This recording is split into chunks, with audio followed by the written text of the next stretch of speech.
welcome to episode 20 of the Movie Lighthouse, shining a light through the fog of film. My name is James. I'm Laurie. And I'm Wyndham. How are we doing, guys? Doing great, man. Yeah, good, thank you, mate. Yeah?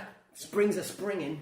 Wonderful. It is. I've planted grass in my rear, and Nice. then it's starting to come. I was getting a bit worried. Starting to sprout. Yeah. When I was ordering it, the woman said, it's a bit early though, isn't it? Now, admittedly, it was about a month ago that I seeded my rear, but now it's starting to... Starting to take hold. Yeah. Nice. Spring's a beautiful You're going to thing. have Does it look different? Is it a different colour to the old grass? Or something? It's younger. It's like baby grass. Oh, Yeah. nice. So Is it American bluegrass? Oh, shut up. What? My dad imported bluegrass seed because he's like that. Bluegrass is bong bong bong bong. Yeah, but it's based on the area of America where it started, where the grass was blue. Fuck off. Yeah, all right, that was made up. Right, so we've had a little bit of mail. Well, Columbo has. Columbo's Oh, right. got fan mail. Bloody hell. Yeah, Nice. about bloody time. Yeah. Get in. I haven't got it to hand, unfortunately. Oh, right. But it was very nice. I sent it straight to him, my dog. Is there any paraphrasing you can provide? It was such a long time since I wrote that bit down. I can't really remember what we were talking I'm about. sure it was high praise. I think it was about Cujo and his love of watching movies. Ah, yes. So if you've got any pets out there that like watching any of our cult films, Yeah. drop us a line. Send us a picture, put it on the website. Our Not that cat, we've got a website. our cat likes watching all the crap Louisa watches. They just curl up together for hours Wow. watching the same TV. It's bizarre. She won't watch anything with me. She won't watch it with you. No. Your cat's got good taste. Well, whatever. You've just reminded me, actually. Miss Marple, very nonchalant, beautiful cat, but very nonchalant to life, really. However, I've never seen her so attentive when I was watching Twin Peaks: The Return, the new series of Twin Peaks, and she was constantly looking at it. I was about 3 episodes. I kept looking up at her. She did not take her eyes off of it. Wow. Which was more than me, really, because I did wane a little bit. Which you shouldn't be like that. Did you like it? I absolutely, I think I adore it. Wow. Wow. Crumbs, I haven't seen it. I liked the bit at the end. All right, well, let's just. I'm going back. I'm chewing it. I'm giving myself like an episode every 2 weeks. Okay. Really proper eating it. So I've got a little shout out as well to Colleen and her family who have just started listening to the show. Who's Colleen? Well, I was recently in America without going into the facts. She was a nurse that was very useful out there, very kind, very helpful. Oh, lovely. And she's also a bit of a fan of our genre. So Perfect. Welcome, Colleen and family. Yes. No, And Colleen, thanks for baby. looking after James. yes, thank you very much for looking after me. All right, he's got some news. Hi, hon. How's it going? I don't know whether it's news, but I'm going to talk about it anyway. Go on. The new Hellboy movie Oh, yeah. Dropped on Thursday. dropped on Thursday. A new Hellboy with David Arbor. Yeah. Rob Yeah. Perlman has departed. Guillermo del Toro has departed. I really like those first two. Me too. And we discussed this a couple of episodes ago. You were a bit yeah. I'm a little bit meow. But I was hopeful, and apparently this Hellboy movie is actually the third in what was intended to be the Del Toro trilogy. There is a continuation then. Well, it's the third of that canon. Yeah. It was intended to be the third of that movie. It's actually set before the first two, apparently. I think you call that prequel.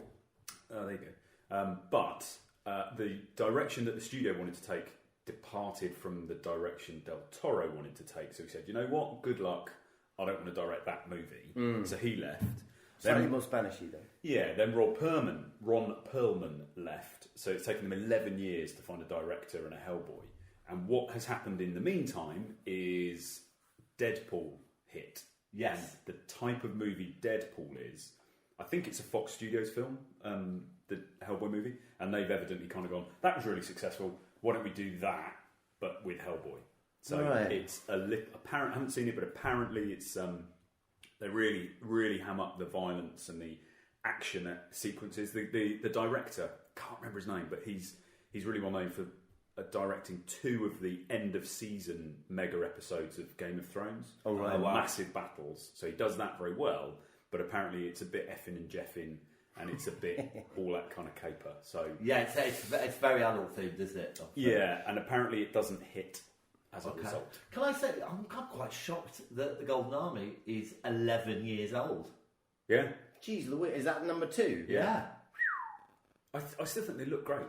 Yes, they do. I mean, we said this about like that. them. Yeah. All right, I've got some news. There's a new series of The Twilight Zone, which is about to drop. Yeah, and it's it's been introduced by the guy who did Get Out and US. I've forgotten his name. But Jordan Peele. That's it. So he's our MC. Oh, really? For that show, Is so he? could be quite good. Has it got like guest writers? I imagine. Don't know anything about it. I saw the trailer in the cinema. Oh, does it look good? Yeah, very good.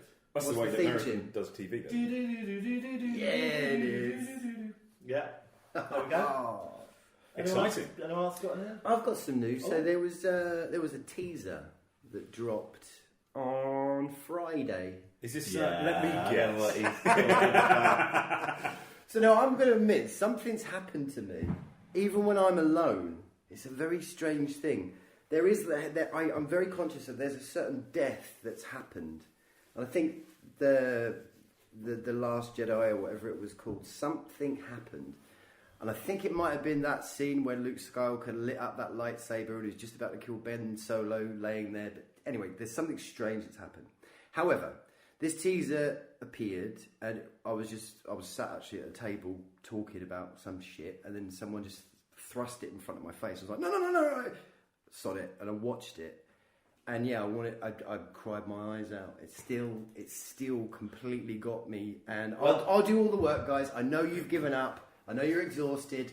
Leave it to me. Well, the rumour is that they're going to kind of retcon all the stuff that nobody liked in the second one.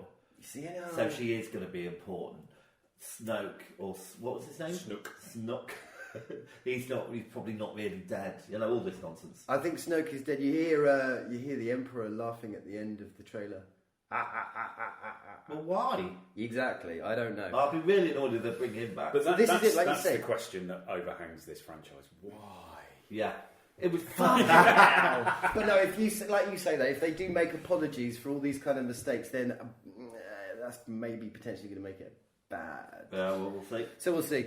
You got anything? No, that was it for me. Thanks. Okay. There's a new film about Bob Fosse coming out soon. Oh, great. Yeah. So, because I know Laurie, you're a fan of all that jazz, which I'm as well. I'm a massive fan of Bob Fosse, and All That Jazz is a beautiful film. Lenny's an amazing film. He did Sweet Charity, was it? Again, amazing film. Fosse, an amazing character. And yeah, that sounds cool. You got anything else? I have. Obviously, there's a little show I really recommend. Game of Throws. Yeah, Game of Throws, something like that. Definitely worth Gnome checking. of Throws. Gnome, that's it. That's going to start in a minute. So I bet you they make Game of Gnomes. They probably They've have. done them in Julia and all that Yeah, stuff, they wouldn't they? They should do. That'd The be great. Game of Gnomes. Yeah. That sounds like one of those adult titles of a, you know, when they spoof it, like Shaving Yeah. Privates. Game of Gnomes. Okay, the other trailer that I caught this week is the new trailer for the Joker film that's coming out. Yes. Yeah, this is Joaquin Phoenix, isn't it? It is. How does it look? I haven't seen it. Well, it looks good, and I've read the comic that it's based on. Oh, really? Yeah. Oh, right, okay. Have you not? No, well, what one was it based on? I don't know. What's the name of the comic? I don't know. The story? I've read it ages ago. It's about him. It's about a guy who's a comedian, who's a failed comedian. The Killing Joke. It's based on The Killing Joke, Oh is yeah, it? probably. Oh, wow. So that was written by Alan Moore, The Killing Joke. That got me into the Batman comics. Really, really But good is comic. so there was a load of stuff I read an article in the press recently that DC movies have finally kind of thrown the towel in on their darkness. Because you know, originally their movies, we're a slightly darker version. Yeah.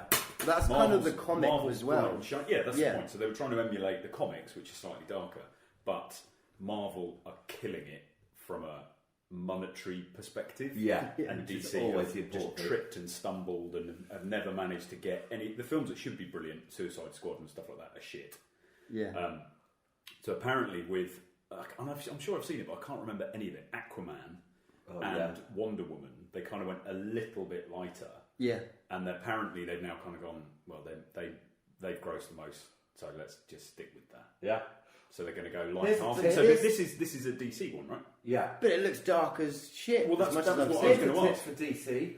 Why don't they make films for kids about superheroes? Wow. Yeah. We need to write into them. All right, so just I've got a question for you. Who is your definitive Joker? So I've got the Jokers.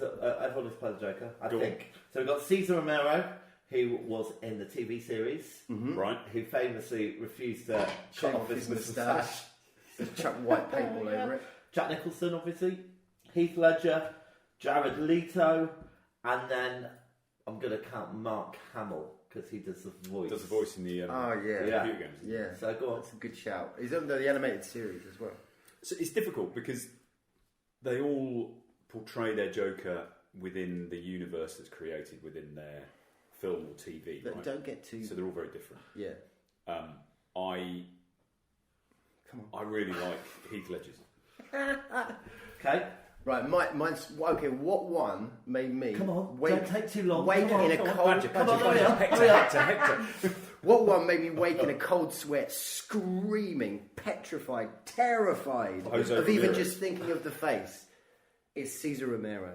100%. Really? Yeah, Absolutely terrified. He was good. He looks like the kind As a of kid. terrified children. Heath Ledger, it's just a little bit, it's kind of obvious in that realm of sad, Well, I'm but, going Psychopath. but great. Yeah. I'm going to go with Jack Nicholson then. Oh, nice. Yeah. Good spread. Because Yeah. I thought it was great.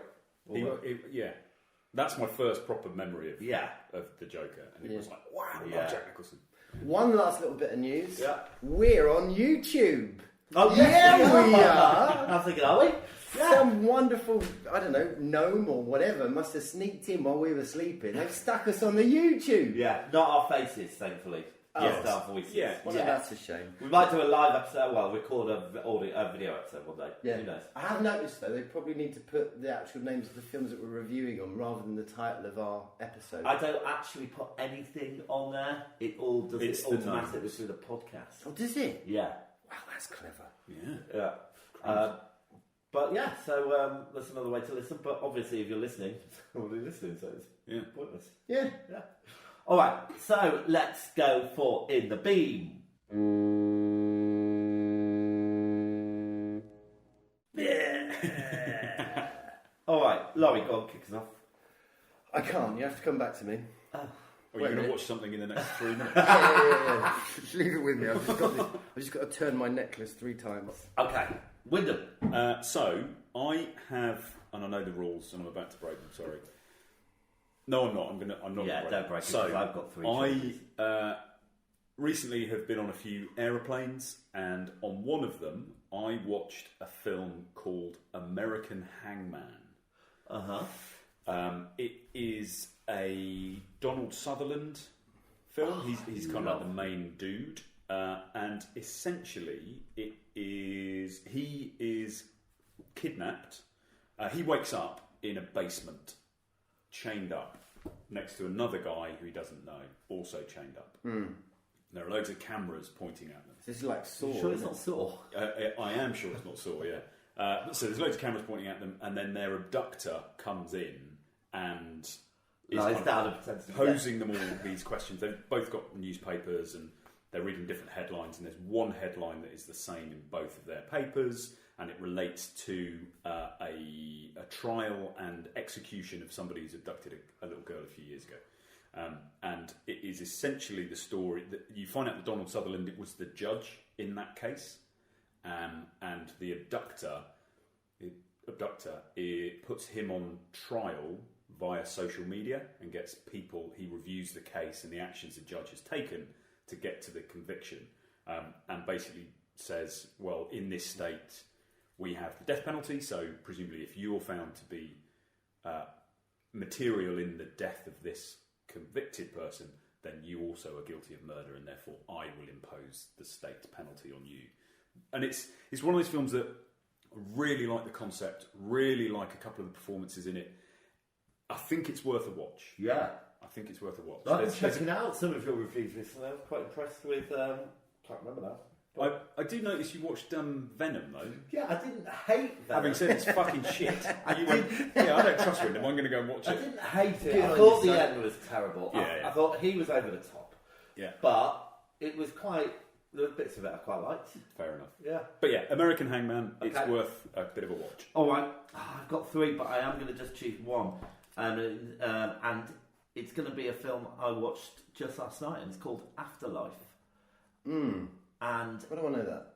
it's got Liam Neeson in it, Christina Ricci, and someone else. Oh my god, this is not the one where it's all a bit weird and he's... Right.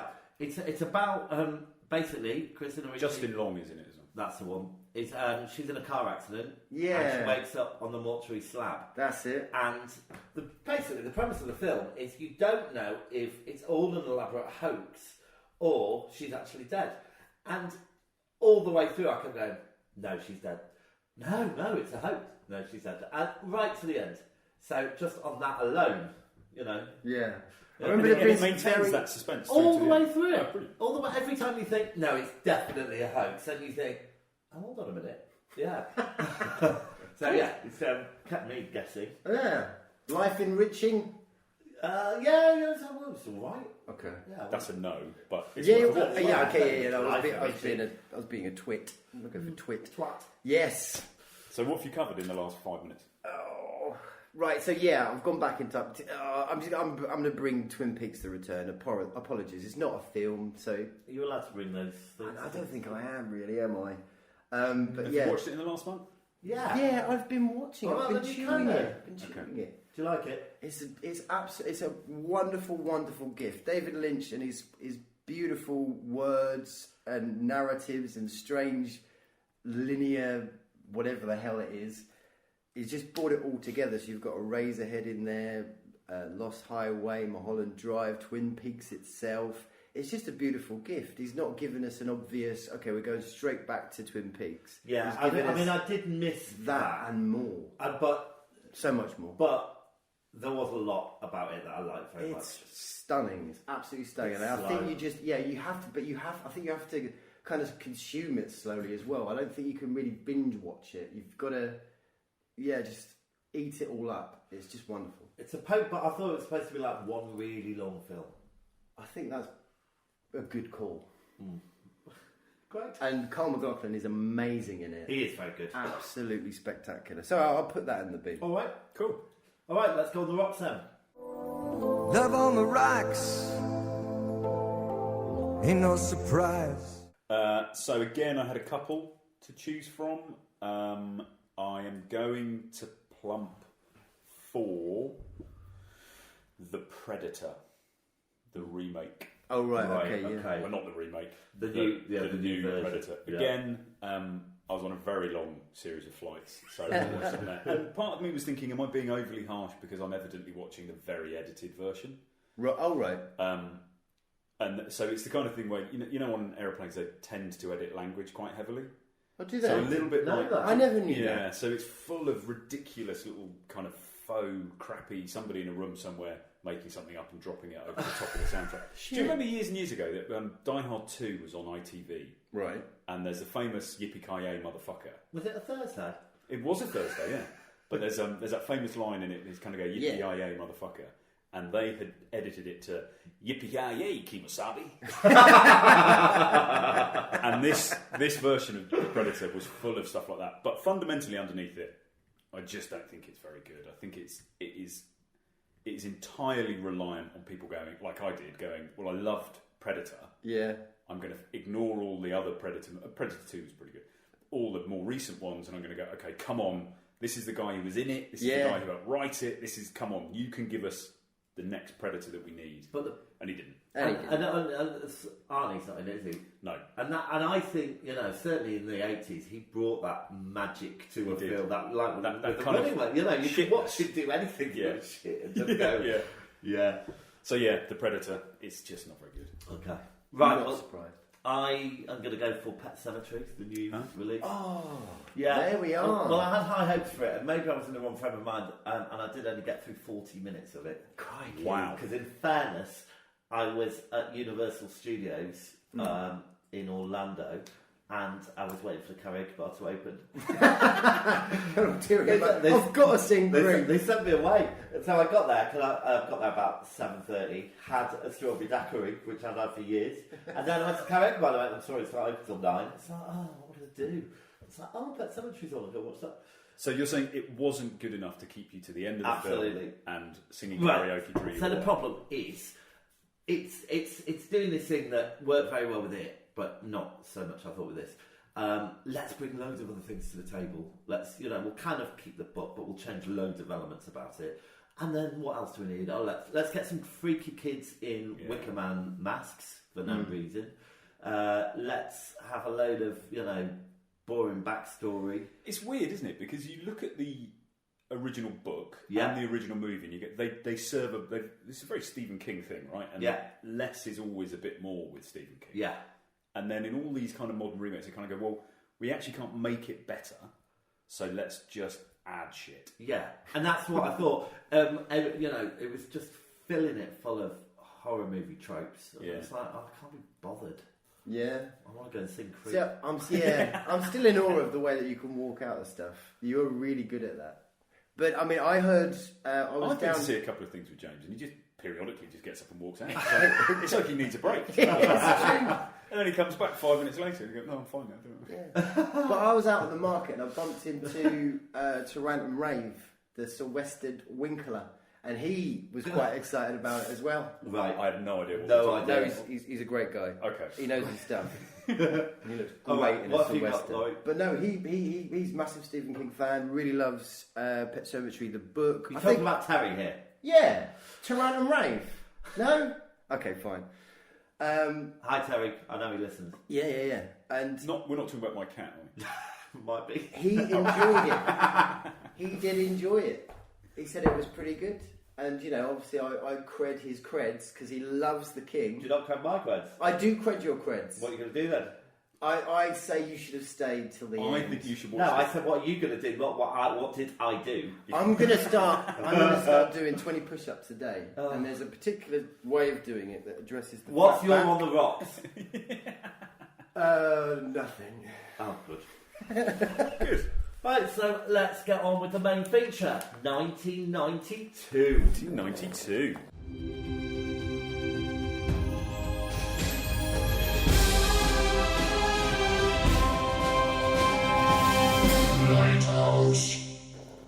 So, do you realise none of us knew each other in 1992?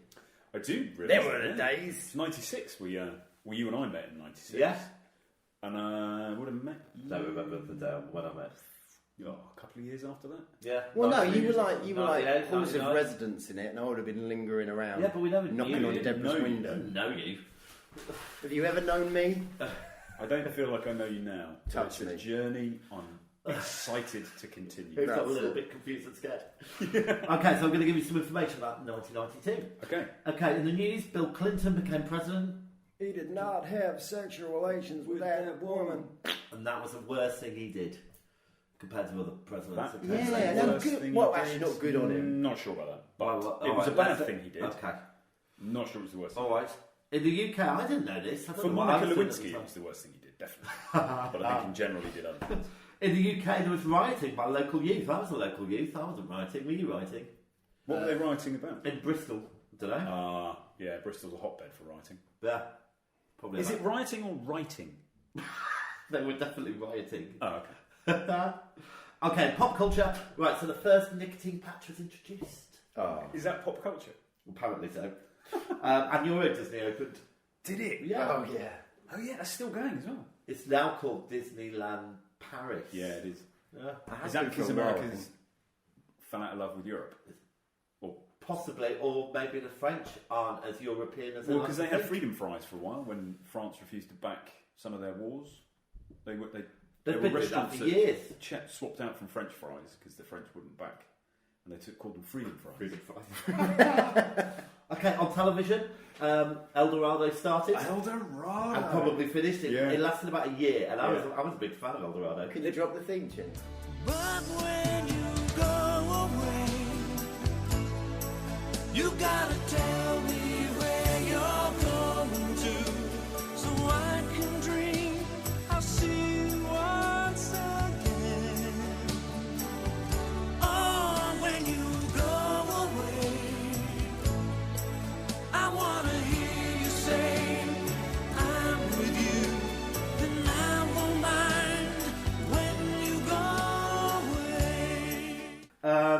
Abfab started, Right. and Coronation Street was top of the charts. In music, okay, so Shakespeare's Sister was at number 4 and highest rated. Dave.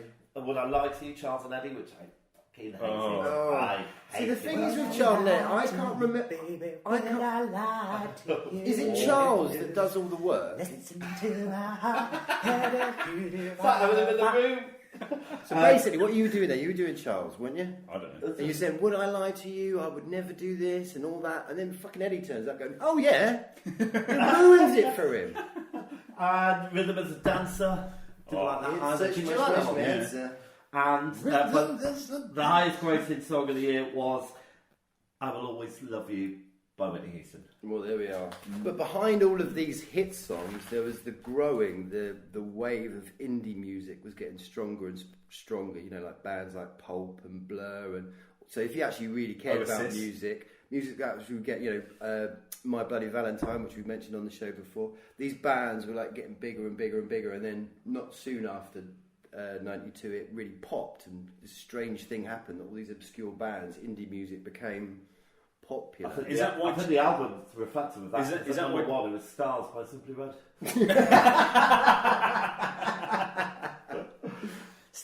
Oh, I can't remember it. I was going to do Stars in Their Eyes. Right, who died?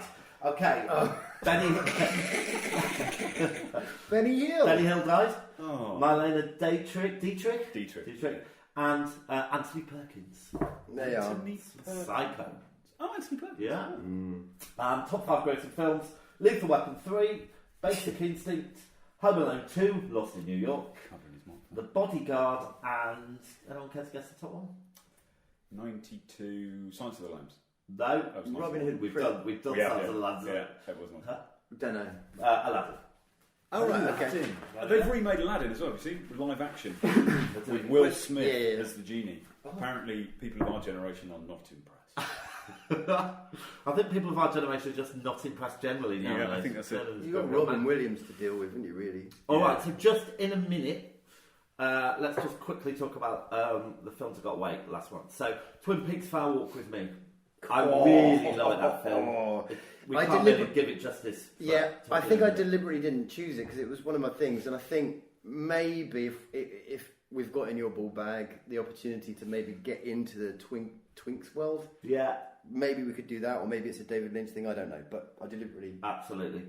And Tetsuo, the Body Hammer. Anyone know anything about this? Yeah, you've seen it, haven't you? Yeah, I've seen it. It was only when we. I just want to say Tetsuo. It was only when I listened to the episode that we referenced the prequel to Tetsuo earlier in the Japanese film. Look how good we are. Completely accidental. Yeah. Go on. It's more. It's kind of. You kind of get it, and it happens. There's some great scenes. It's arty, and it's almost like you're watching a music video that goes on a little bit too long. So I deliberately didn't give it to us. Fair dues. All right. Okay, so let's get on with our first choice, which is Brain Dead. Okay, so it was released in 1992, directed by Peter Jackson. Have we had a little trailer? Not yet. I'm going to do it after this bit. Does it after the intro? Fucking hell. Screenplay by Fran Walsh, Stephen Sinclair, and Peter Jackson. It wasn't from a novel. Music by Peter Dasson. Box office, it took $1.6 million. Didn't win any awards. No sequels or spin-offs. And I suppose Timothy Balm plays Lionel. Diana Penalva plays Paquita. And Elizabeth Moody plays the mum. And in the US, it was known as Dead Alive. Yes, Dead Alive. It was, indeed. All right, so, shall we have a clip?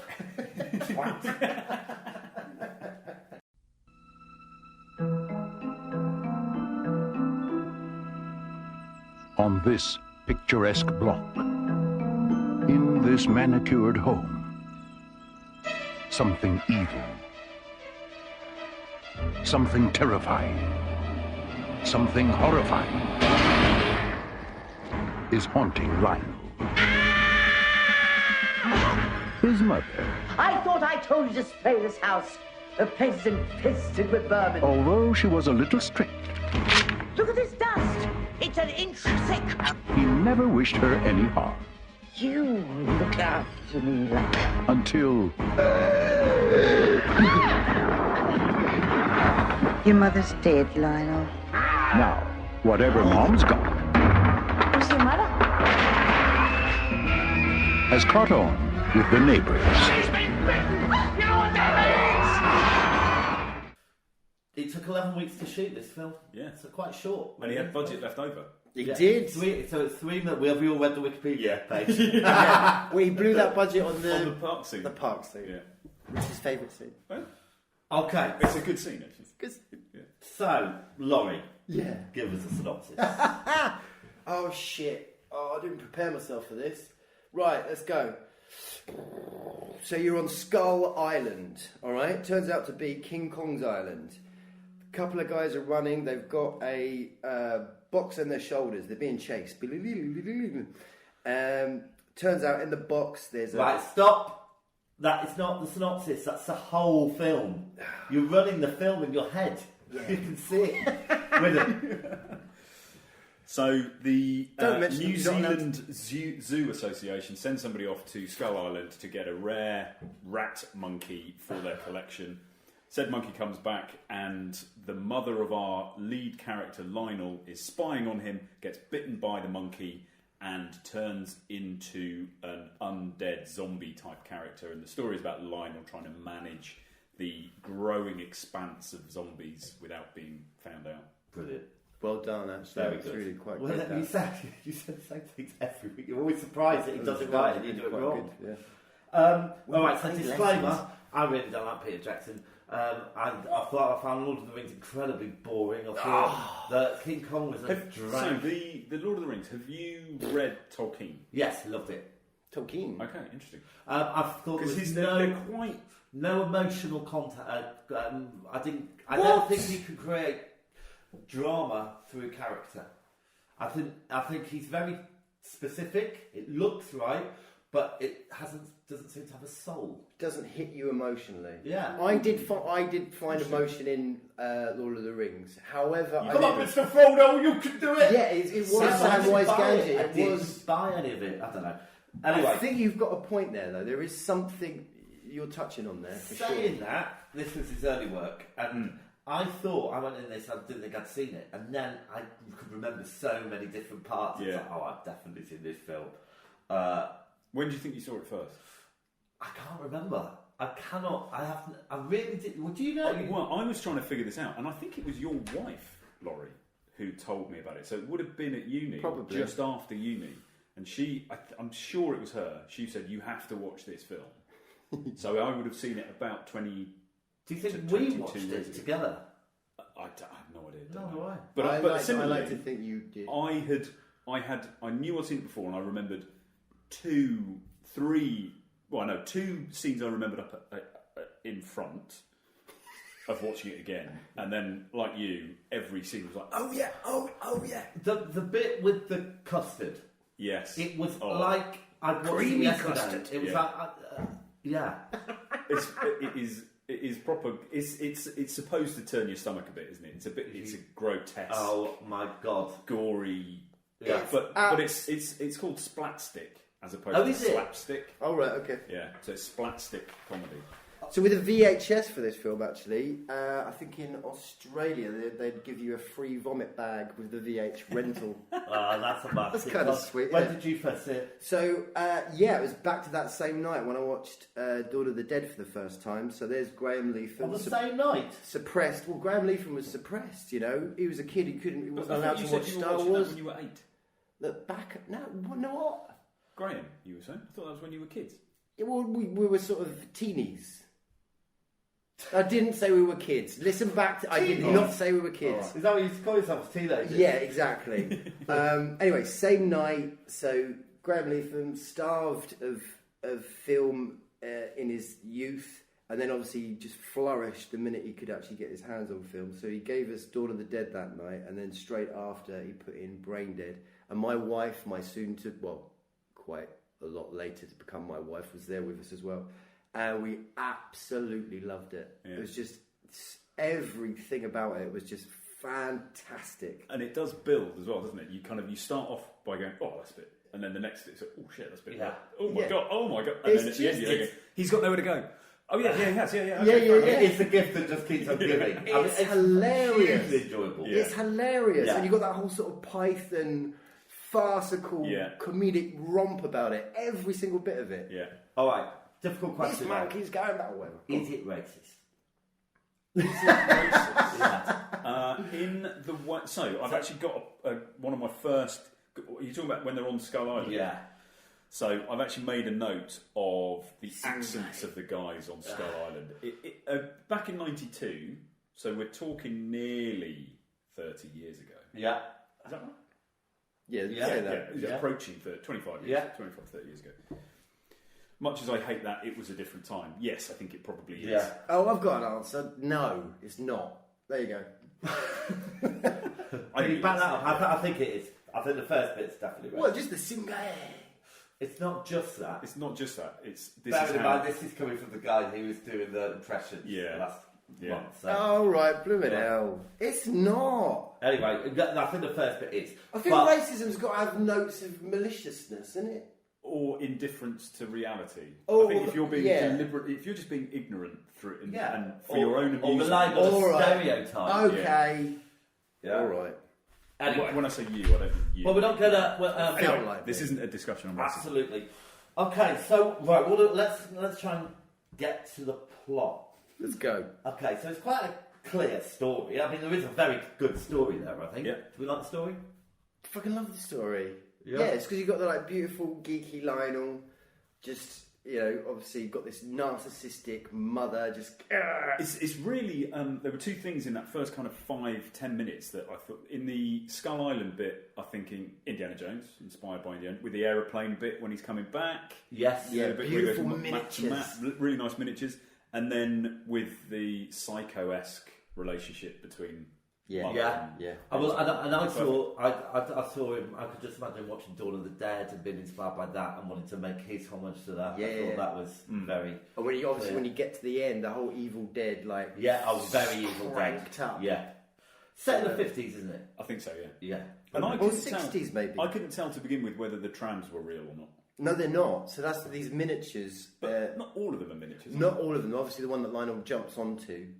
Oh, yeah. Yeah, that would have been quite tricky. But the majority of all the other shots that you get, are miniatures. And with what he did with Lord of the Rings, where obviously you've got the scale of a hobbit and a normal person. He did a lot of that sort of 2 rooms. Well, like one's really close in the foreground, one's really further back, but it seems like they're standing next to each other. But he does a lot of that in this film, where he's brought the tram right up close to the shot, but you see the town as well behind it with the cars going past. Beautiful, clever stuff. But obviously, when you first see the rat zombie monkey as well, that's proper animated stop motion. Yeah. So there's a wonderful We'll get on to the texture. effects The in a bit, texture I of this think. film. That's what I'm saying. Is just there's loads of.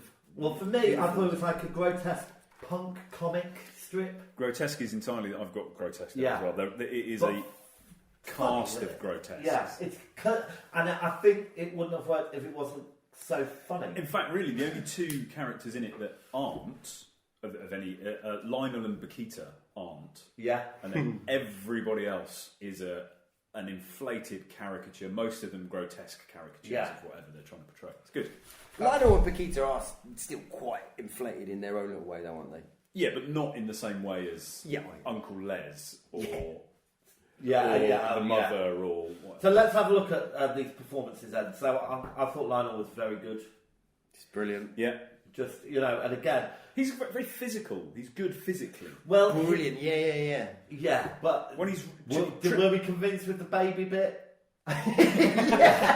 But that's exactly, it's perfect. I mean, let's talk about the baby. Yeah. Let's jump into... That's Because... one of the most disturbing bits of it for me. It's like a proper Bash Street Kid baby on crack that's been left in a ditch. Toxic. Yeah, exactly. Yeah. But But you've got the puppet baby, you've got a man dressed up as a baby, and then you've just got the rubber baby. Smack against swings. The baby comes about because there's this really, really cool scene where Lionel's in the the graveyard, and there's a couple of punks pissing on his mum's grave or whatever because he's there to dig it up, and this priest comes along and turns out he's a kung fu one of the best master. lines in the film.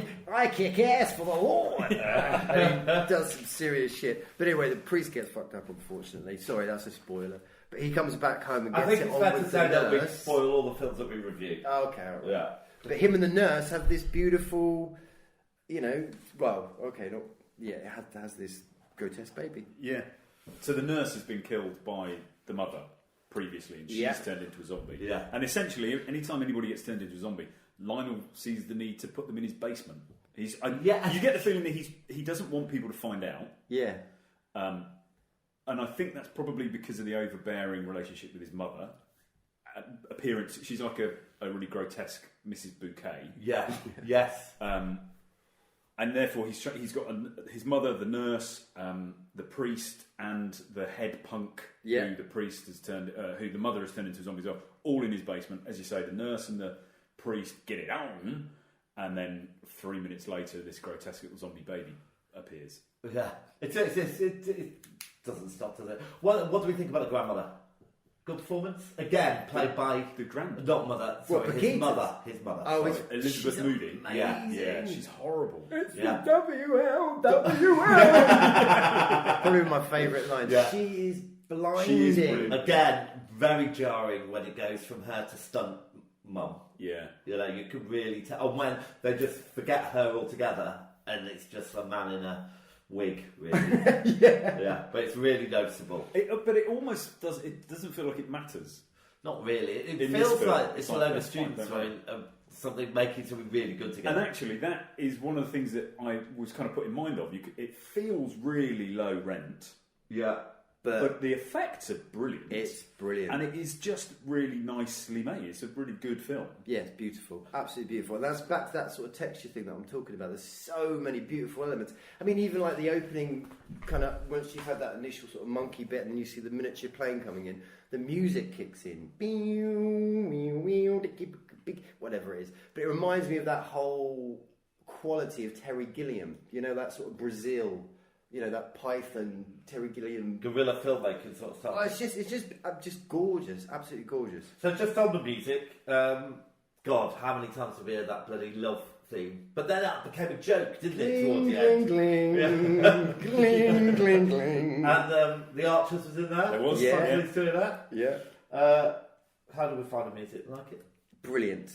Absolutely awesome. Yeah. And it plays out, it just nails the scenes perfectly. So again, there's one bit where Paquita and Lionel on their first sort of courting date at the zoo. And they make a good decision to kiss in front of the monkeys. Yeah. Which clearly they'd have just thrown shit all over them. Yeah. But the quality of the film suddenly changes to like old... It's a little bit too fast, his hair's flapping in the wind, it's just...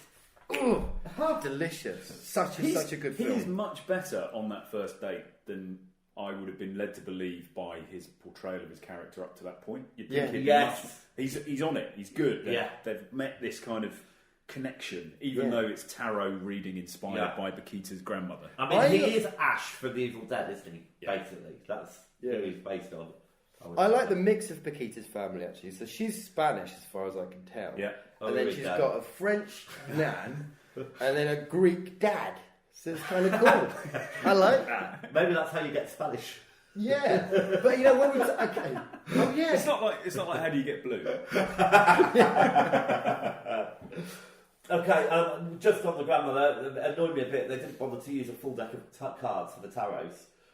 Did you notice when she's shuffling, there's about 12. And then, you know, when they're dealing, there's an awful lot more. You're a tarot expert. Yeah, that deck, though, apparently that deck, you know Aleister Crowley? Yeah. The very famous occultist? Yeah, the most evil man in Britain, they called him in 1956. That's it. With the exception of two cards, which I think was the Star and the Black Knight, that pack was the Aleister Crowley tarot pack. Mm. Okay, so, camera work. Brilliant. Bit shaky. Oh, piss off. I do love the fact that when you love a film, everything's brilliant. Yeah. I mean, I like what they were doing because they shot a lot of it from a low angle, didn't they? And they used wide-angle lenses to make it look warped and all that kind of stuff.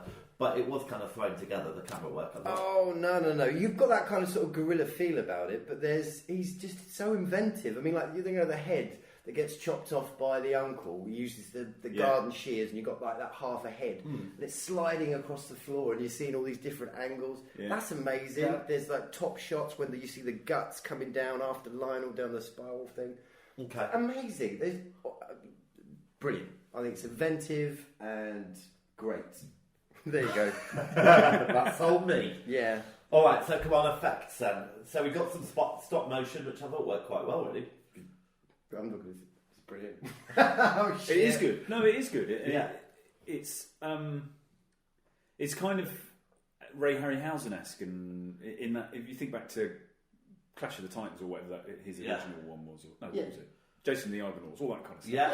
It's proper. It's good. Yeah. And I like when you kind of go back to these films. I like that kind of, okay, we've now gone to this different technique, and the fact that it clearly isn't real is brilliant. But it's so good, and I much prefer it, and I can work out why for ages. And now I think I've just decided why I prefer real things to CGI, because real things are made by a human, whereas you're putting in a program or a formula to a computer, which is still a skill to get it to do what you want it to do. Yeah, it's like accounting, isn't it? Yeah, well, we don't all need accountants. Well, we don't all need them. Where's counting come into this? Because if you're good on a computer, you can make a dragon. Yes. But is it going to have as much soul as a dragon you make? Absolutely not. It's all about, it's the physicality, it's the way that light will fall on it. Your eye knows it's a lie. So a model is a real, tangible thing that's being photographed. I wish you'd listened to the first part when we were talking. Oh, okay. Yeah, that is just come in at the end of it and then repeat what I've said. I'm sorry, babes. It's all right. Okay, anything else anyone want to talk about? Yeah, so I think some of the lines in this are... Yeah, I've got... Absolutely. I'll finish with the we're going to finish with that. Okay. we do the same thing every time. Memorable scenes I've got. Okay, memorable scenes. Memorable scenes, obviously the priest bit, that's fucking awesome. But there's absolutely so many, I suppose, when it really kicks off, where you got, everything just goes nuts, because the uncle's basically invited all his mates over to the house. Yeah. The zombies, obviously, they've managed to break out, and everyone's getting nailed. So there's just so many brilliant bits. There's a bit where a girl, she's noticing something's going on. She's just about to say something, and then suddenly this fist just smashes out of her head. Yeah, and it's the punk guys just smashed it. I mean, that's all really inventive. I love the girl that becomes a light. Yeah, that's brilliant. I'd love to have that as a light. That would be amazing, wouldn't it? I completely agree. That's brilliant. He's put the uncle's putting the guy through the mangle, and he's got a gnome shoved into his neck. His guts. All right, Laurie. Yeah, I want you to tell me. Yeah. What you have to answer this. Okay. To think of something. What you didn't like about the film. There's a little tiny lull. Wait for it. There's a little tiny lull that happens when the uncle. Well, oh shit! Basically, when the uncle turns up, and there's like the funeral bit. It's a tiny little lull, but then it picks up again. Okay. Well, most memorable scene for me, the lawnmower scene. Oh, at the end. So, all these zombies have been created in the house post Les's party. Yes. And then Lionel is desperately trying to save Bakita. And the only way to attack this many zombies is to pick up his lawnmower, fire it up, and just walk through all these and it's one of those scenes that just goes on and on. Essentially, it's the same thing for what feels like 10 minutes. It's just zombies getting splattered by this. Sound is great. And he just walks through them, and there's he turns around, and there's like parting of the Dead Sea, whatever. Yeah. And so he then realised, I have to go back. So he kind of walks back through it. It is brilliant. I'll tell you what, for the time they took to make it. And 11 weeks. Yeah, and the budget, which I think was $3 million. I've got a feeling, apparently. The special effects in this are just... Yeah, I think the amount that's brilliant. in it. The amount that they did is... and even the bits where... when one of the couple of the zombies, when he's kind of killing all the zombies, there's one who ends up having the skin removed from its head. Yes. And you get just a bloody skull. Yeah. And then there's the guy who is being pulled through like a waiter's hatch. Yeah. And somehow he loses all of the flesh of his legs. Apart from his boots. Apart from his boots. And he's still moving his legs. But it's brilliant. It looks amazing. All Absolutely right, amazing. so we got 86% on Rotten Tomatoes, and there was a professional poll of horror films. Time Out did, and it came 91. So that's pretty good. All right, memorable lines. I've got one. Someone says right at the start of it, it says, "You've got the bite. There's some diddle in the Jeep." Yeah. I've got your mother ate my dog. Yes. Not all of it. Which I believe was actually the title of the film in Spain. It translates to "Your mother ate my dog." And have you got a favourite memorable line? I think I can't. All right, and WL. Yeah, that was good. And there's also there were a couple of little that's bits. my mother you're pissing on. Yeah. There were a couple of little bits that there's a bit where the mother dies and she's at the bottom of the stairs and Lionel's holding her. The nurse is on the phone trying to get the ambulance, and Lionel goes, "Nurse McCarthy," or whatever her name is, and she turns around and she just comes over and goes, "Oh, I'm sorry, there was nothing we could do." And it's like, well, you didn't try to do anything, to be fair. Yeah. You've just fortuitously allowed that but it was just that kind of, there's nothing we could do. You haven't done anything. Rich, creamy custard. All right. Just the way I like it. Let's go on. And how was the rat monkey? How did it come about? How was it spawned? Something else came over and ragged all the little. All right, a giant rats got off the boat and raked all the tree monkeys. That's it. Right, should we score it? Yeah. Okay, performances. Laurie. 8. Win. Ooh, 6. 7. Effects. Win. Effects 8. 9. 9. Plot. 8. 7. 6. Rewatch factor. Laurie. 8. Ooh, bloody hell. 4. 8. Direction. Win. 6. 8. 8. Shit. Cinematography. Laurie. Shit. 7. 6. 5. Sound of music. Wyndham. 6. 6. 6. Enjoyability. Originality. Laurie. 7. 6. 9. And enjoyability. 9. 8. Ooh, 5. And life-changing past or present. 2 for me. None for me.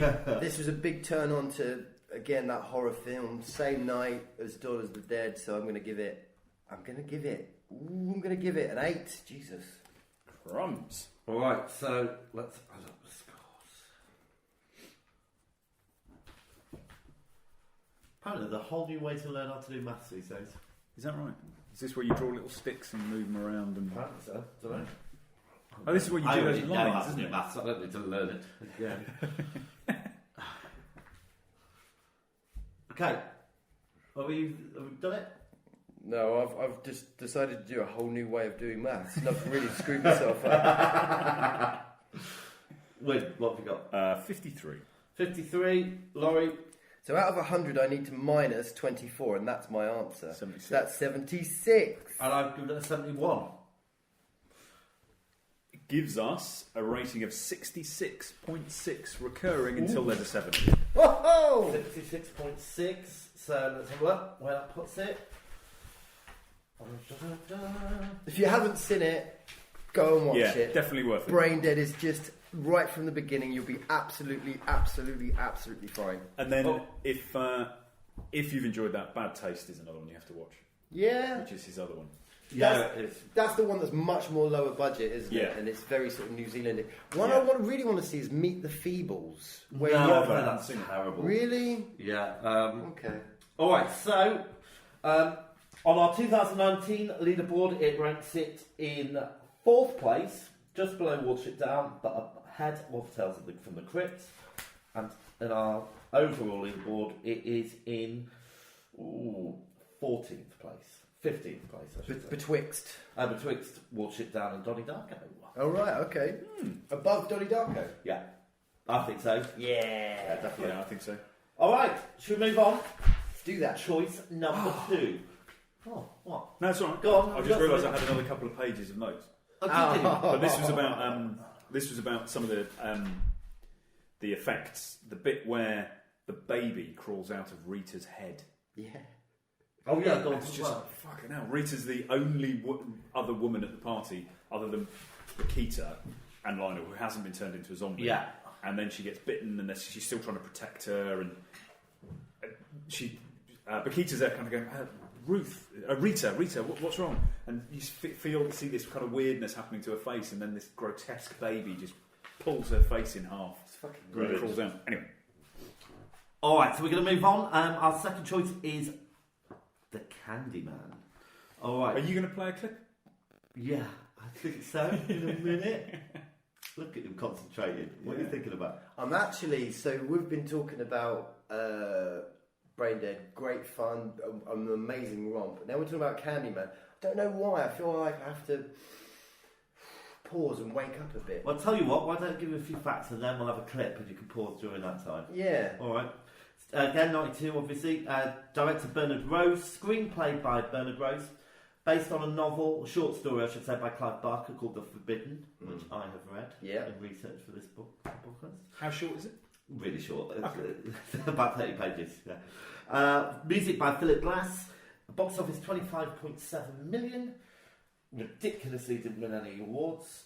It was followed by 2 sequels, Candyman Farewell to the Flesh and Candyman Dead and Dead, and is regarded in critical circles as a contemporary classic of horror cinema. So we're saying about that. Yeah. Virginia Madsen plays Helen Lyle, Tony Todd as Candyman, and Xander Barkley as Trevor Lyle. So let's have a clip. Have you ever heard of Candyman? If you look in the mirror, you say his name 5 times. In cities everywhere, Candyman. they whisper his name. Right. Candyman. It's just a story, Candyman. Candyman. just a ghost story. Candyman. So what's that all about? Don't know. But I know what this is about. What's this is about? about one of the best films of all time, The Candyman. So this was actually going to feature, if you got your golden ticket, you were going to pick Oh, this yes. film, wouldn't you? Yeah, oh, but definitely. I was so pleased that you chose this. I just love this film. I went to see it at the cinema when it came out. Had a huge impact on my life. Life-changing, bang, right up there. Yeah. Because I watched every horror film going, more or less, growing up. And then I went to see this, and it felt like horror was moving on to the next level. In what way? Well, I loved it also because it starts, it opens like any traditional horror with the story and the babysitter, and you think, oh, it's just a run-of-the-mill thing. Yeah. And then it just subverts, and it's about race. It's The about babysitter. Yeah. So at the start, that's Oh, the babysitter. story. Yeah. Sorry. Yeah. And then you've got all the bits. I So think you've got the what you myth, mean. you've got the social division, you've got the class in society, you've got is she sane or insane, you've got the betrayal all going on.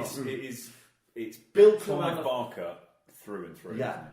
I think the bit that you're talking about, where it's like, whoa, this is a bit of a game changer here, is that bit where he first gets her and then she wakes up on the floor. That's in the not. bathroom. But the bit it got me was when Helen Lyle's listening to the story and she takes a drag of a cigarette and inhales it through her nostril. I used to practice doing that for hours. Yeah. No, I can't stop smoking. In preparation for this, I read the short story. It's called The Forbidden, and it's actually based in Liverpool. Yeah.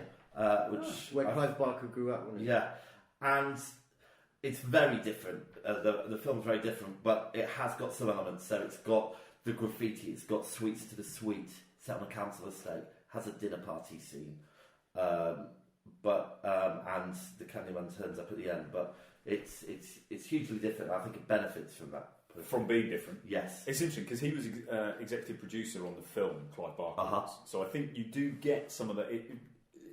I haven't seen. So this was the first time I'd seen Candyman. I haven't seen it before. Right. But it did I did get that. If you watch Hellraiser, there's an essence of the similarity, not in the film or anything like that, but just in the kind of feel and the undertones and yeah. It I feels. think it's that there's a certain real violence, isn't there? There's a certain... There's a real depth to it that kind of connects on a layer beyond the superficial. Absolutely, and I think it's also taken... There's a real-life story about a woman called Ruthie Mae McCoy who lived in the Abbott Homes housing project in Chicago, and an intruder, she was murdered, I think. And Oh my an intruder God. came through the medicine cabinet. Is that real? Yeah. Wow. Yeah, so...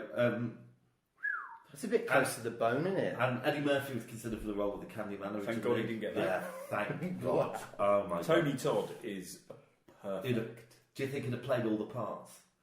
Eddie Murphy. Just get me some prosthetics. I can play Helen Lyle, no problem. And there was a concern at the time that it reflected racial stereotypes, which I completely disagree with. No, I think it plays on them deliberately. Well, it does play, yeah. To show that, but not. I don't think it's trying to exploit them, other than to say this is how Chicago is. Yeah. We all steal that. We all on drugs. Yeah. Yeah. Yeah, I think Yeah, it's more like that. That was It's like, this is America's how- perception, right? Or, Yeah. or the media's portrayal's perception. Or the educated classes perception, which 100%. is what Helen Lyle Well, gets and she makes that embroiled in. point, doesn't she? She makes that point that this whole area of Chicago, Yeah. this woman gets killed and the police don't arrive. One one white woman gets assaulted, and they shut the area down and flush out the bad guy. 'Cause Yeah. So, But it's like more than that sort of playing on the racism thing. That kind of was even is, to a large degree, the state of affairs. yeah, Chicago is a big divided city. right. On racial lines and on, they talk about when she's talking about the buildings that they're in. Helen has bought this expensive condo in this building, and then realises that actually it was part of the same building program But they when they managed were to cut building it the off ghettos. But the L train runs through, so they can separate the ghetto from nice, polite white society. But they're exactly the same. They're exactly the same. Except for the people that are in them. Yeah. And that happened, I remember it happening in Battersea about 20 years ago. And, so you've got very rich blocks of flats right next to the council Very estate poor, yeah. flats. So you've got people in the council estates looking out their windows seeing the rich and wealthy. Yeah. And it must be a very weird situation. Yeah, I need a nice train line to go through it, didn't they? Eh? yeah. Well, they've Really. got Clapham Junction, Oh, they are. but it doesn't quite go through it. When did you guys first see it? Yesterday, Really? You've never seen it before? never seen it before. What is it? Thought it was great, really, really good.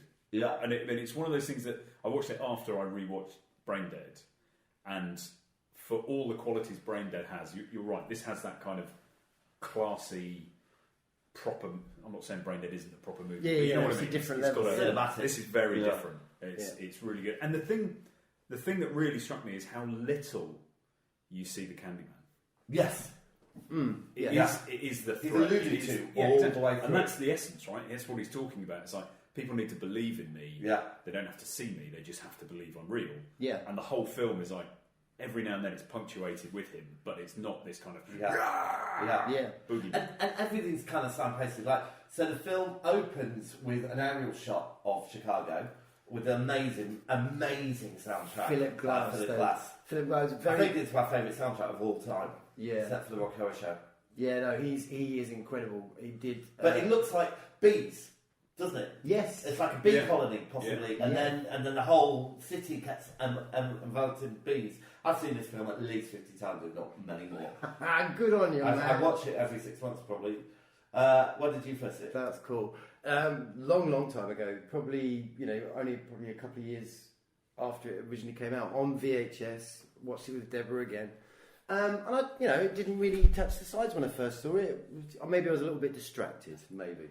And then it was many years since I ever saw it again. And then probably about 3 years ago, I saw it again properly. I was like, whoa, shit, man, this film is, I don't know if it is underrated, I'm not too sure, but my God, for me, definitely it's underrated. This is a brilliant film. So yeah, and then that's why I deliberately picked it again, because it's something we kind of need to massively flag. If you haven't seen Candyman, yeah, watch it. But back to the thing what you said, you were surprised that the lack of seeing Candyman in it.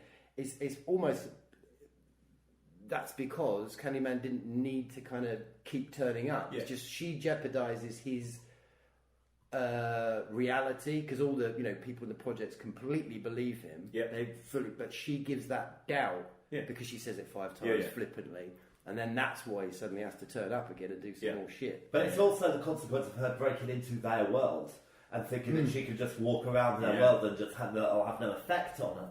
Yeah. It was interesting. I was watching it and thinking, I thought she looks a lot like Gillian Anderson. Yes.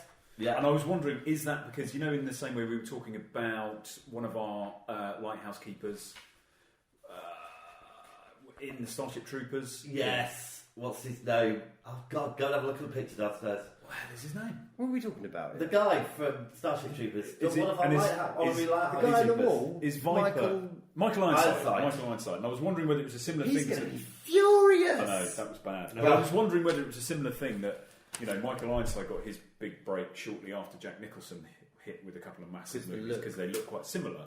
I was wondering whether Gillian Anderson, Twin Peaks had happened, X-Files had happened. But it actually happened the year after X-Files. It was 93, not 92. But it is very much about her look. So she was discovered by David Lynch when he was casting June. Who? Virginia? Virginia.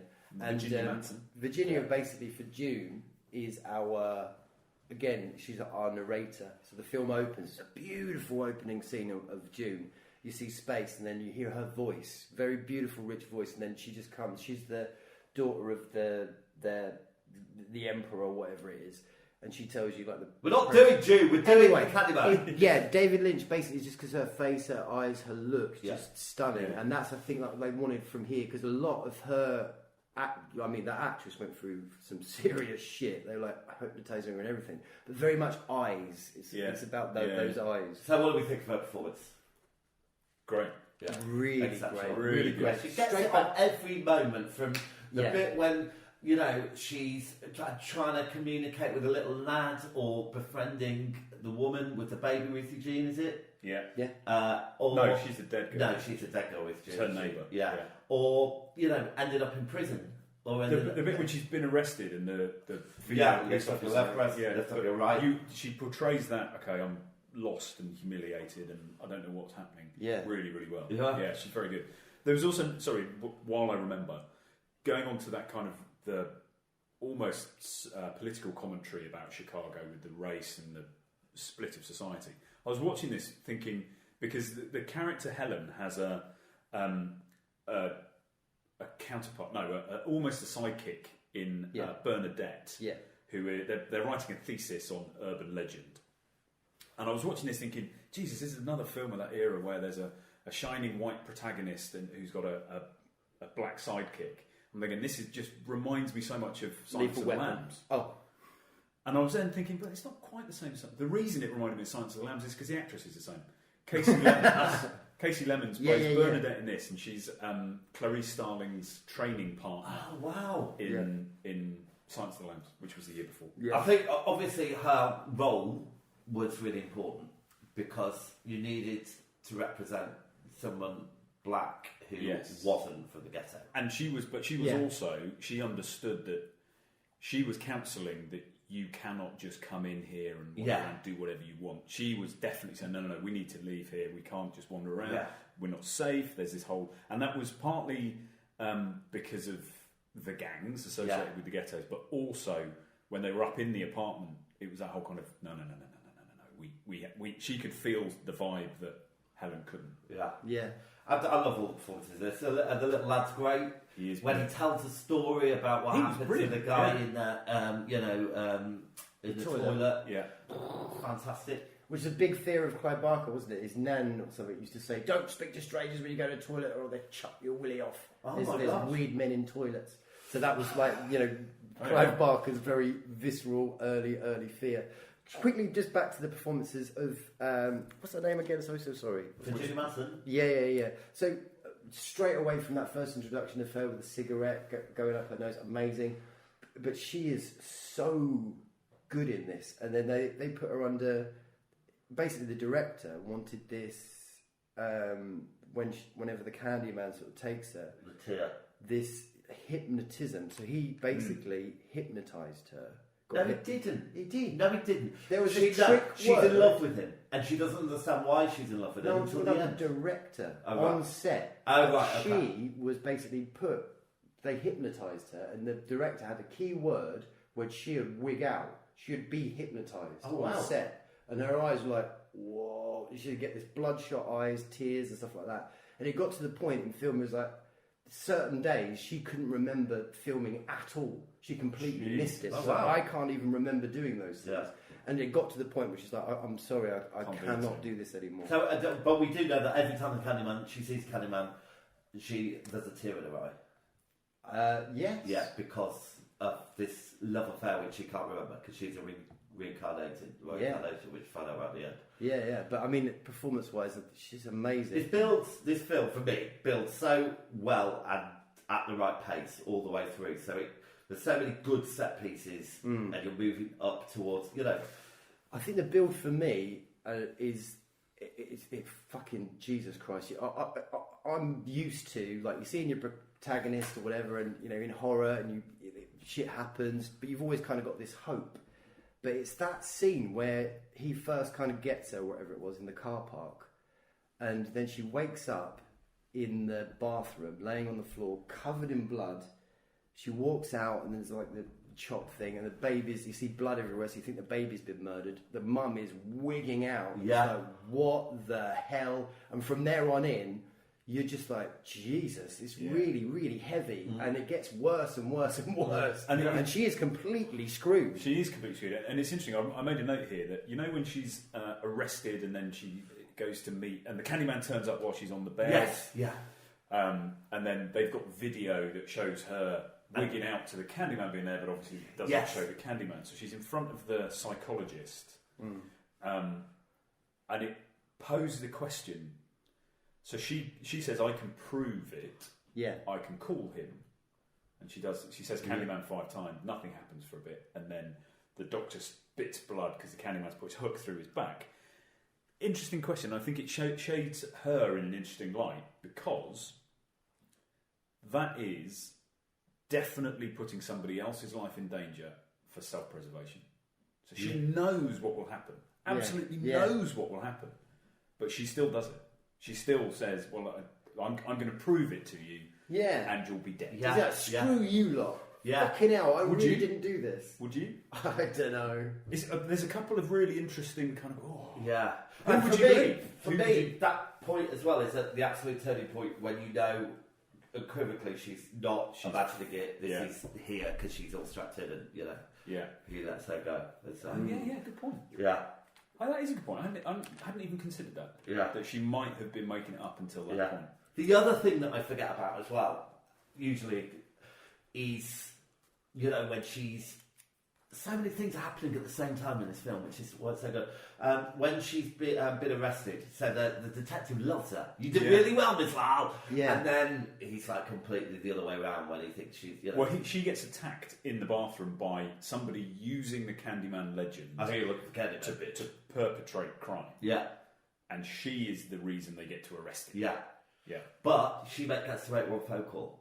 Yeah. And it's just a quick shot, but it's just of her flat and the bed's empty. Yeah. And you forget all about it, and then it's like, so her husband... where were you, Trevor? Yeah, her husband is a lecturer in all sorts of stuff, but part of his curriculum is urban legends, and she walks into one of his lectures right at the beginning, and it's right at the end of the lecture, and he's surrounded by little teeny bopper... Yeah. Oh, you're my hero. And there's an inference to whether he's having an affair Ow. at that point at the beginning. Yeah. But it's also about levels of intellectual class, because everyone has to be better than the next person. Yeah. So the obnoxious lecturer, like, you surely heard the story of the Candyman. It's like, no, and it's like, and then he just laughs, doesn't he? Yeah. With the exception of the police chief, like you said, who said you've done really well, You've done good, I think he said. and the Candyman, all other men in this film are utter dicks, in my opinion. Yeah. Oh, and the kid, maybe. Obviously, the kid's not a man yet, is he? Yeah, I think you're right. What do we think about the effects? It's that kind of visceral. I know is not the right word, but there's a certain quality, I suppose, to that kind Clive Barker film, and I don't know how they managed to do it, but there's just a certain reality, sort of Dirty real horribleness to it. griminess But to the, everything. but the art as well. We've got more art in this film. Yeah. How do you feel about this art, Laurie? Yeah. Good GCSE? Or are we at A-level standard? It is A level. I did love the graffiti. The graffiti is great. It's got a great. Sweets to the Sweet. Yeah, which that's is a freaking reference awesome. from Shakespeare, I think. Is it? Yeah. So it's in a song as well, isn't it? Sweet. Don't think they were referencing that. But the Candyman is actually, he was an artist, wasn't he? So that was Yeah. the whole situation where he was there to paint the Yeah. young virgin. Do you want to cover the origin story of Candyman? Yeah, we should do. Yeah. Probably best not me. I'll give it a go, right? So, Candyman, I think, was born to like a slavery family, but for whatever reason, he managed to actually get Well, I part think you'll find his father invented a machine that did the mass production of shoes. That's it. Tend to pair to my one, my son. They didn't say that. Okay. So he got some money. Fell in love with a girl. She was white. Educated. He was black. He was a painter. He was employed to paint certain guy's daughter. He did it. Fell in love. They had a child, and the father got his vengeance in a really awful way by Hold chopping on a his hand minute. off. What child? They had a kid. They didn't. She was pregnant. I don't know. They said in this that she got pregnant. She did get pregnant. Right. Oh, there's more layers to this Of film course, for she you, could be a man. direct You need to watch it descendant. again. She could be a direct descendant then. Yeah. Yeah, maybe. Yeah. Well, she is her. It's always you, been Helen. Okay, go on. Chop his hand off with a blunt instrument and then gut him.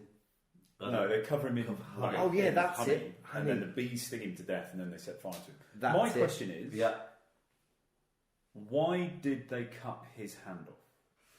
So they can make a really cool hook for when he comes back. That's exactly Yeah, why they did I it. think Clive so. Barker Yeah. started with an image of Candyman, and Yeah. went, Yeah. how do I justify that? Yeah. Yeah. I think it's absolutely Which right. is the only bit in this I kind of thought, Yeah. okay, this is aesthetic, and you've made that story up. Because, Yeah. and I was trying to think, if you were back in the 1800s and you were a lynch mob, which is effectively what's happened, Yeah. what would your rationale be just to cut his right hand off? I can understand cutting the hands off. They'd kind of go, well, you've touched. Yeah, yes, no, you're absolutely right. Yeah, But you've cut them both off, right? Yeah, yeah. So we're building towards obviously the big bonfire scene at the end. Yeah. Oh, fucking hell, Which yeah. again, brilliant. You know, And it's just in this- looks great. It's shot brilliantly. Just in this bleak, barren space between these massive tower Yeah. blocks. So that was the real project, Yeah, wasn't yeah. it? Yeah, and it could really is a real Could be area. Yeah. It's not even a made up name. And she lost everything, and all she's got left is to save Save the that baby. baby, Save the yeah. baby. Yeah, Yeah. amazing. But I also think it's nice that the way it builds to the bonfire, where she hears the baby, or she gets like a flash forward or something like that, so she knows there's the baby's in the pre-lit bonfire, which is massive. It's not pre-lit, is it? Yeah, No. it's not on fire. Pre-lit, as in not. Oh, yet right, on yeah, fire. yeah. So she picks up the meat hook, and at that point, I was just thinking, stop picking up incriminating weapons, for fuck's sake! Leave it! Or at least wear a marigold when you do it. Anyway, so she goes down, climbs over this bonfire, and then climbs behind a mattress. Oh, yes. And the hook, she's using the hook to stay there. And Jake, the little kid, looks out the window, and he just sees the hook disappear into the bonfire. So he's there thinking, Candyman's in the bonfire, we need to burn him down. So he and his other little mates turn up with petrol, and you're thinking, oh my God, Jake, you're about to burn this woman and baby. Just brilliant. Love that kind of innocent being kind of driven to this. Oh, it's good. And she looks amazing when she's on fire and she just managed to knock the baby out. That shot looks fantastic. Yeah. And then when they all turn up at her funeral, the whole procession. Yeah, well, and there's then, only 4 people at a funeral to begin with, and then because I suppose that would be the case if you were you'd have been distant. classed as a car. Right, memorable scenes. They turn up because they know that Candyman got his curse on her shit. Yeah, well, they throw the hook down. I thought it was a real sign of respect, but then they just throw the hook onto the coffin, perpetuating the myth. All right, memorable scenes. I put all of them. Toilets, bonfire, dying at the end, the whole end bit with the meat, where the girls are slapping the meat down, and cutting up the meat, and she's got a bloody knife. Yeah. The weird thing is, though, that is the bluntest knife in the world because she's actually stood there tapping the Yeah. sharp edge of the blade against her I saw hand. that. And it was like, whoa, I don't do that. Very thin jumper as well. Yeah, very thin jumper. There is quite a bit of nipple action in this film. He didn't have a heating on, did he? No. I mean, it is very obvious what's happened at the end, but it's just so good. When It he's is in the good. toilet going, The question to me... So you quite easily say Helen 5 times in front of a mirror, But he wouldn't you? doesn't. By accident. He doesn't. Helen gets summoned with 4 Helens, not 5. you miss. You sure?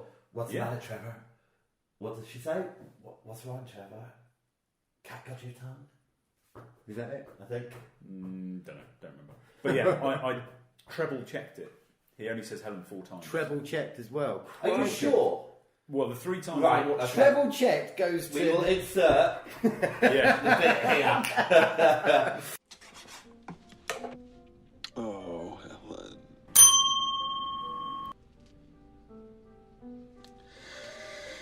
Helen.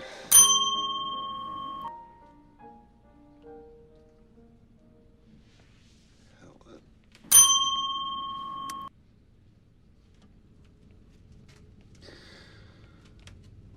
Helen. Ow.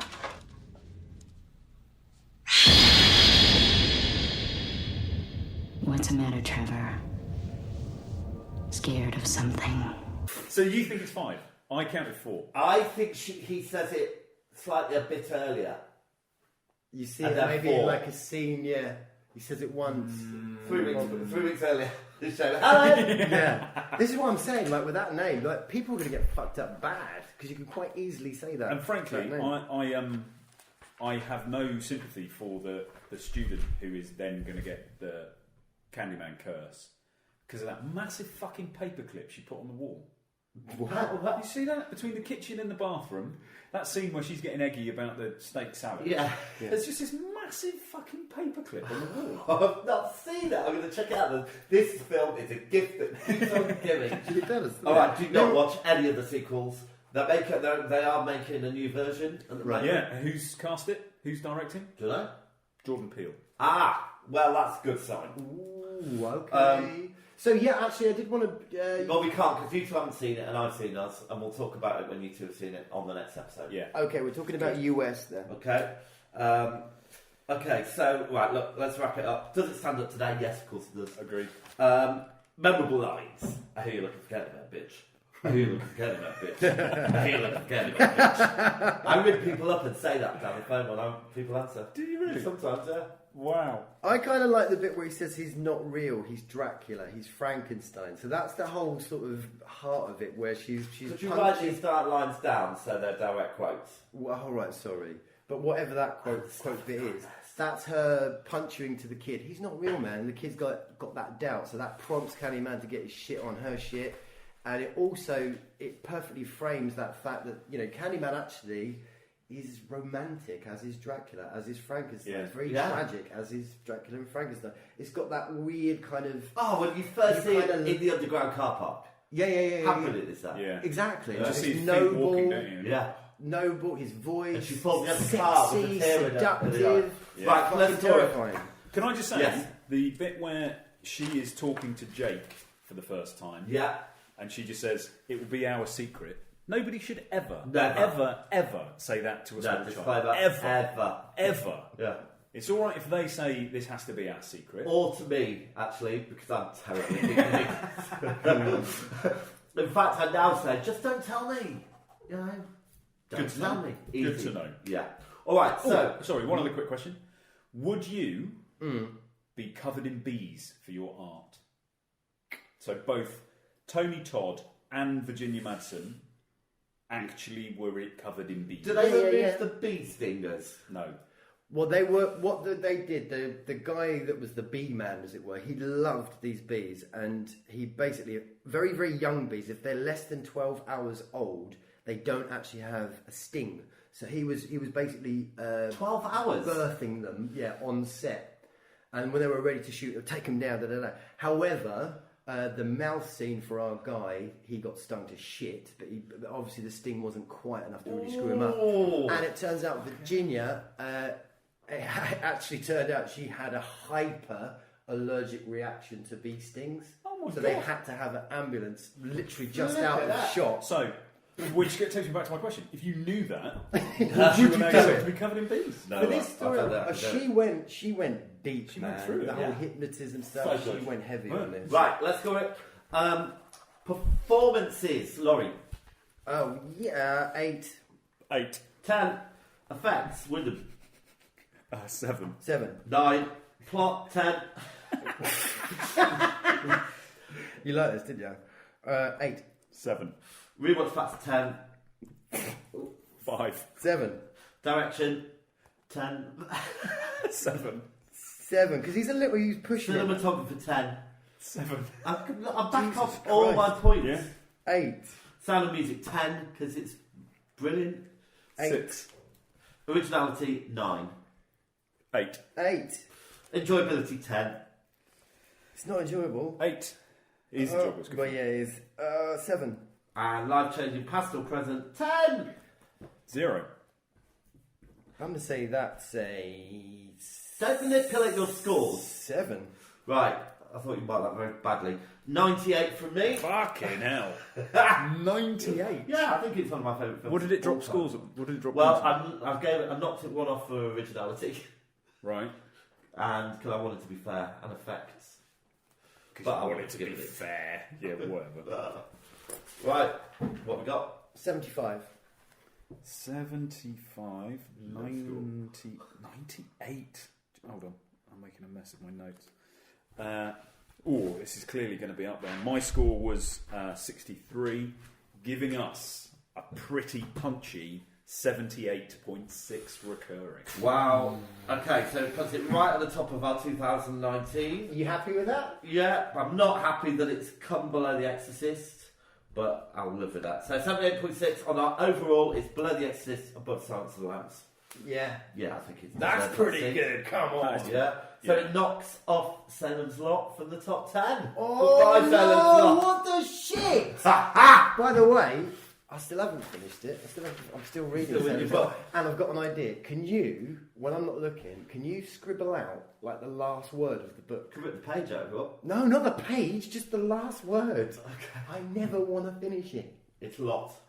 Damn it! Right, whose turn is it to choose? Is it my turn? Yes. Because it was your turn last week. Yeah. Last time, rather. Rifle. Rifle. What's that? I know what A rifle is. Why are you singing it? Now you are I don't know, I'm holding it. rifling.